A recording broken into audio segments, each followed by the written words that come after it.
പിന്നെ ഞാൻ പരിചയപ്പെടുത്താൻ പോകുന്നത് നമ്മുടെ ഡിജിറ്റൽ പെന്നും സ്മാർട്ട് ഫോണുമാണ്. ഇത് സാംസങ് S23. ഇതിൽ നമുക്ക് പെന്നുണ്ട്. ഇതിവിടെയാണ് പെൻ ഇരിക്കുന്നത്. ഇവിടെ നമുക്ക് ഇജക്ട് ചെയ്താൽ പ്രസ് ചെയ്യാതെ പെൻ ഇജക്ട് ചെയ്ത് വരും. അവിടെ നമുക്ക് വരാം. എന്നിട്ട് ഇവിടെ നമുക്കൊരു സ്പേസ് ഉണ്ട്. ഇതിൽ എന്തും വരയ്ക്കാം.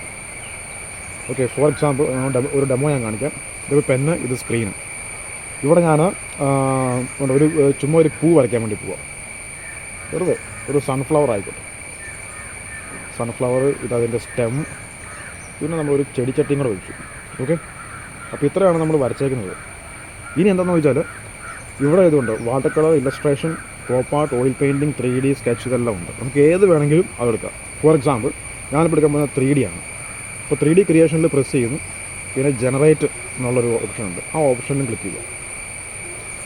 അപ്പോൾ അത് കുറച്ച് ചെയ്തിട്ടുണ്ട്. Bringing your drawing to life എന്ന് കാണിക്കും. അതിങ്ങനെ അത് കുറച്ചൊന്ന് കുറച്ച് സമയത്തിന് ശേഷം ആ ഒരു ആർട്ട് വരും.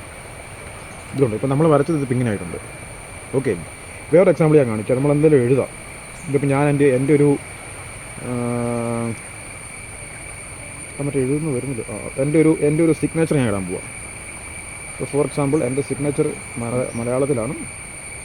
ഈ ഒരു സിഗ്നേച്ചർ ഇട്ടു. ഓക്കെ, ഇനി ഞാനത് സ്കെച്ച് എന്നുള്ള ഓപ്ഷൻ ഉണ്ട്. ആ ഓപ്ഷനിൽ ക്ലിക്ക് ചെയ്ത് ജനറേറ്റ് കൊടുക്കുന്നു. അപ്പോൾ അങ്ങനെ ഒരു ഇതാണ്.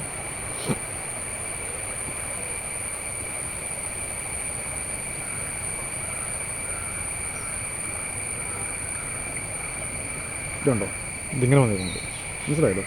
അപ്പോൾ ഇത് നമുക്ക് 6 ഓപ്ഷനുണ്ട്. ആ ഓപ്ഷനിൽ ഏത് വേണമെങ്കിലും നമുക്ക് എടുക്കാം. 3D, ഇല്ലസ്ട്രേഷൻ, അങ്ങനെ. അപ്പോൾ ഇതിപ്പോൾ കണ്ടോ, ഇത് ശരിക്കും ഒരു ഫോട്ടോസ്റ്റാറ്റ് പോലെ തന്നെയാണുള്ളത് അല്ലേ? ശരിക്കും ഒരു ഫോട്ടോസ്റ്റാറ്റ് എടുത്ത പോലെയാണ്. ഓക്കെ, അപ്പോൾ ഇതൊക്കെയാണ് ഇതിൻ്റെ യൂസസ്. ഓക്കെ.